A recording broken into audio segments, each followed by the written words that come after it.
নমস্কার বন্ধুরা, আজকের গল্পটি আপনাদের মন ছুঁয়ে যাবে। প্রতিটা মুহূর্তে শ্বাসরুদ্ধকর এক অনুভূতি উপহার দেবে। এই গল্পটি আমার এক বিশেষ ফলোয়ারের পাঠানো। তিনি তার পরিচয় গোপন রাখতে চেয়েছেন, কিন্তু এই কাহিনী এতই তীব্র, এতই আবেগময় যে এটি আপনাদের সাথে শেয়ার না করে থাকতে পারিনি। গল্পটি শোনার আগে যারা এখনও আমার চ্যানেল সাবস্ক্রাইব করেননি তারা দ্রুত সাবস্ক্রাইব করে নিন। আর হ্যাঁ, গল্পের কোনো এক ফাঁকে আমি আমার ব্যক্তিগত IMO নাম্বারটি দেব, তাই নাম্বারটি পেতে হলে পুরো গল্পটি মনোযোগ দিয়ে শুনতে হবে। গল্পের নাম নিষিদ্ধ দুর্বলতা, একটা সামান্য পারিবারিক গোপন কথা। একটি সাধারণ বাঙালি পরিবার, মধ্যবিত্ত, ছিমছাম, যেখানে হাসি, কান্না, আনন্দ, বেদনা সবকিছুই হয়। এই পরিবারের কেন্দ্রবিন্দুতে ছিলেন সুস্মিতা, গৃহবধূ। বছর ৩৩-এ সুস্মিতা দুটি সন্তানের জননী। তার স্বামী অরুণ একটি বেসরকারি প্রতিষ্ঠানে ভালো বেতনের চাকরি করেন।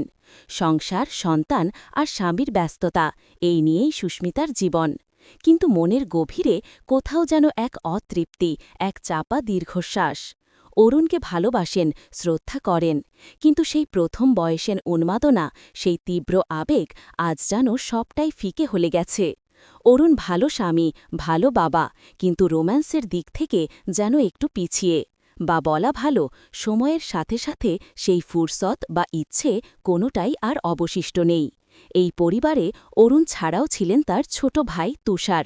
বছর ২৮-এর তুষার অবিবাহিত, ছোটবেলা থেকেই একটু ডানপিটে, চঞ্চল স্বভাবের। অরুণ আর সুস্মিতার বিয়েতে তুষারের বয়স ছিল প্রায় ২০। সেই থেকে সে এই বাড়িতেই থাকত এবং সে যেন ছিল এই পরিবারের অংশ। সুস্মিতাও তাকে নিজের ছোট ভাইয়ের মতোই দেখত। তাদের মধ্যে খুনসুটি, হাসি ঠাট্টা চলত, কিন্তু সবই ছিল ভাই ভাবির সম্পর্কে, যা স্বাভাবিক। কিন্তু নিয়তি খেলা করে। অরুণ প্রায়ই অফিসের কাজে বাইরে যেত, কখনো ২-৩ দিনের জন্য, কখনো সপ্তাহখানেকের জন্য। এই সময়গুলোতে সুস্মিতা একা থাকত, বাচ্চারা স্কুলে বা দিদিমার কাছে। বাড়ির নিস্তব্ধতা যেন আরও গ্রাস করত তাকে। সেই সময়গুলোতে তুষারই ছিল তার একমাত্র সঙ্গী। তুষারও তখন সদ্য কলেজ পাশ করে চাকরির চেষ্টা করছিল বা কখনো কখনো ছোটখাটো কাজ করত। সেও এই সময়ে বাড়ি থাকত। প্রথম সবটাই স্বাভাবিক ছিল।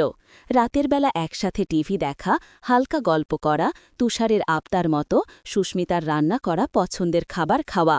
কিন্তু সময়ের সাথে সাথে এক অলক্ষিত পরিবর্তন আসতে শুরু করল। অরুণ যখন বাড়ি থাকত না, তখন সুস্মিতার একাকিত্ব যেন আরও প্রকট হতো। আর সেই একাকিত্বে তুষারের সান্নিধ্য যেন এক অন্যরকম আশ্রয় দিত। তুষার দেখতে শুনতে ভালো ছিল, তীক্ষ্ণ চেহারা, গভীর চোখ। তার তারুণ্যের তেজ, তার হাসির বিদ্যুৎ, সবকিছুই যেন সুস্মিতার অবদমিত সত্তায় এক অচেনা আলোড়ন সৃষ্টি করত। একদিন অরুণ অফিসের কাজে বাইরে গিয়েছিল, টানা ১ সপ্তাহ।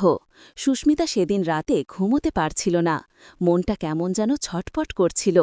জানলার বাইরে চাঁদের আলোয় গাছপালাগুলো কেমন মায়াবী দেখাচ্ছিল। হঠাৎ দরজায় টোকা পড়ল। সুস্মিতা অবাক হল, এত রাতে কে? দরজা খুলে দেখল তুষার দাঁড়িয়ে, চোখে মুখে কেমন এক অদ্ভুত আলো। ভাবি, ঘুম আসছে না, একটু কথা বলবে? তুষারের গলার স্বরে কেমন এক চঞ্চলতা। সুস্মিতা একটু অপ্রস্তুত হলেও একা ঘরে বসে থাকার চেয়ে ভালোই লাগল।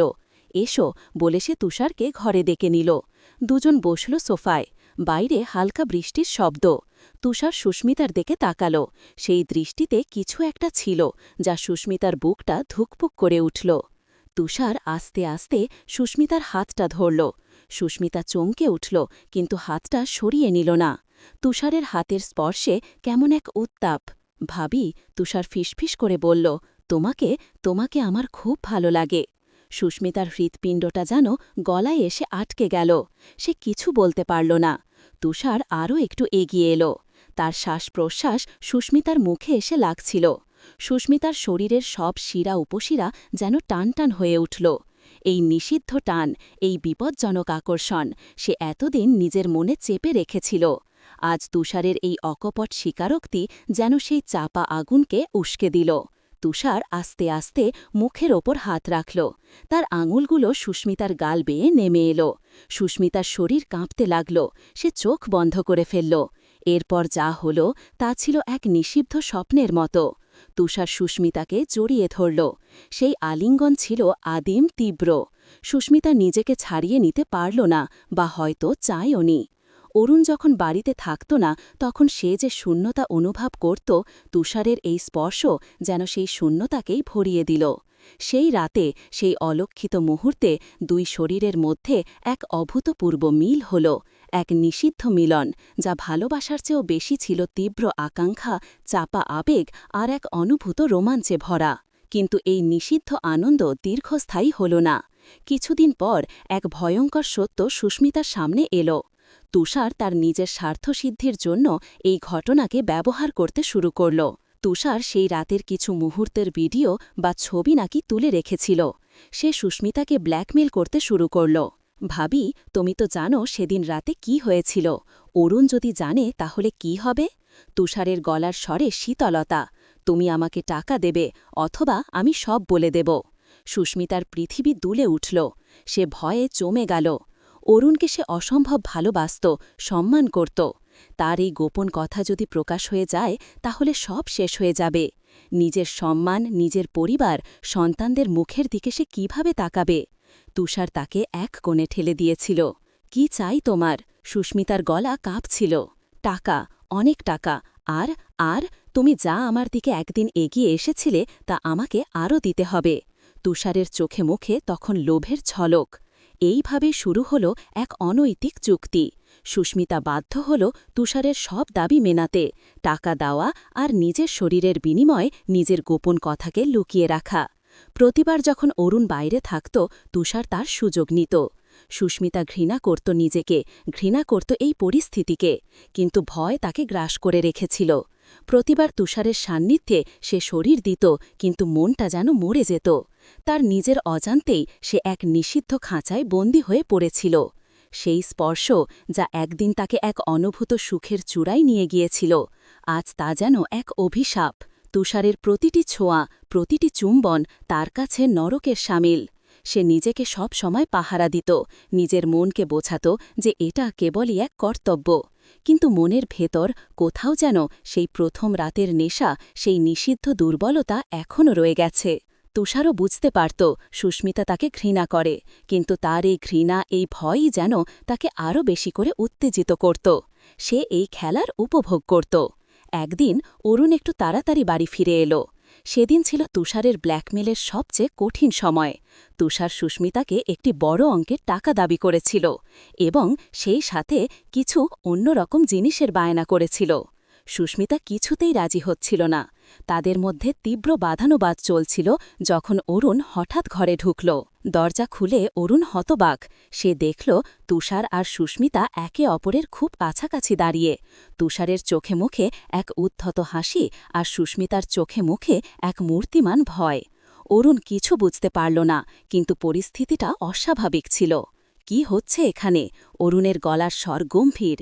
তুষার দ্রুত নিজেকে সামলে নিল।